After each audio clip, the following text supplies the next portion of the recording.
Hi there, Bonnie here, pouring some wisdom into your day.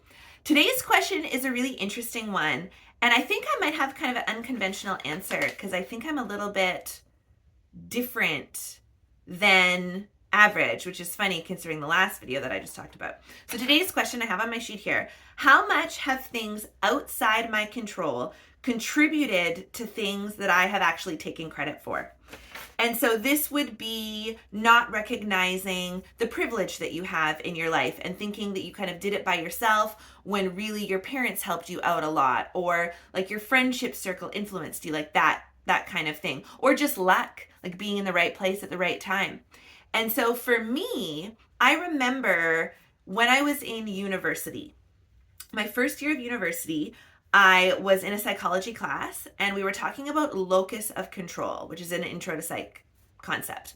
And it's this idea of where do you attribute good things and bad things that happen? Is it within your control or is it outside influences?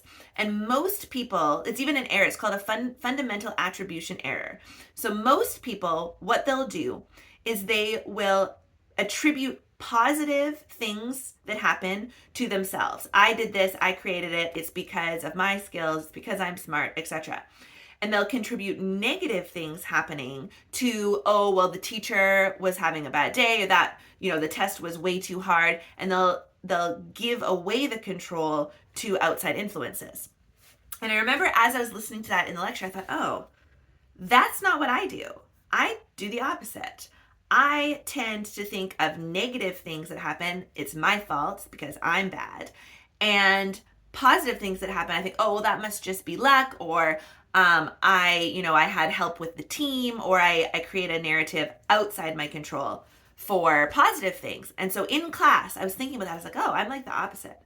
That's kind of weird. And then they went on to say later that there's a certain group of people that is the opposite. And I kind of got excited. I was like, oh, okay, this is the group that I fit in. And they said it's people who are depressed. And I went, oh, well, that's not great. And you can kind of see why that would be. If you're constantly attributing negative things to being your fault and your cause, that is going to feed into a loop that's going to put you into a feeling depressed. And they don't really know, it's kind of a chicken and egg. Is that what's happening? Or are you depressed, therefore you're seeing things more accurately?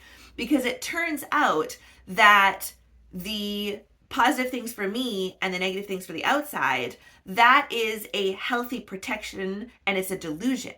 Whereas the people who rate more on the depressive scale that flip it, that tends to be a more accurate way to view the world. It's just harder and sadder. So we have this self-protection mechanism of attributing negative things outside of our control and positive things in. So for me, if I look back at my life, how much have things outside of my control actually contributed that I've taken credit for?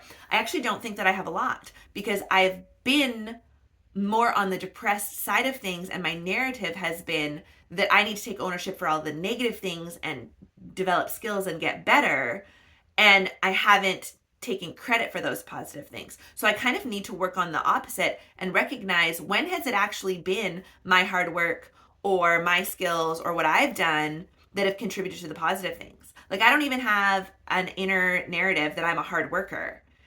Again, even though if I look at things, I work hard. Like, there's a lot of identity stuff that I need to unpack.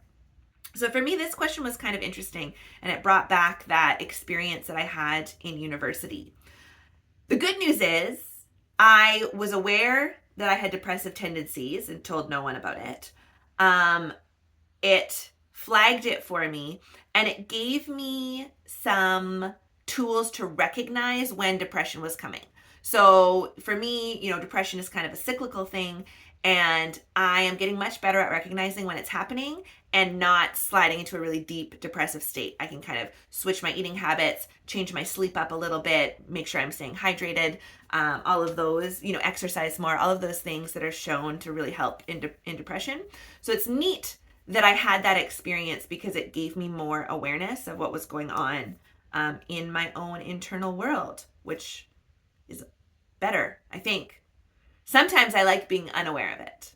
When I live in my head, in my fantasy world, where I'm average and everyone is just like me and the world is great and we're all aspiring to learn new things and we want to contribute and make things better for everyone, we want to bring everyone with us. It's not always the world that I live in. And when I recognize that that's not the world, it feels like a truck hit me, just like I said in the last video. So I'm working on some things. What about you? What are some things in your life that maybe you took credit for, but circumstances helped you? You know, there was some, you got a recommendation from a friend that got the job and it wasn't just your skills that got you the job. Or what would be kind of another one? I have one of those too. Oh, I'm running out of storage on my phone. So let's call that a video. Have a magical day and ponder these questions. Let me know what you think. Take care. Bye.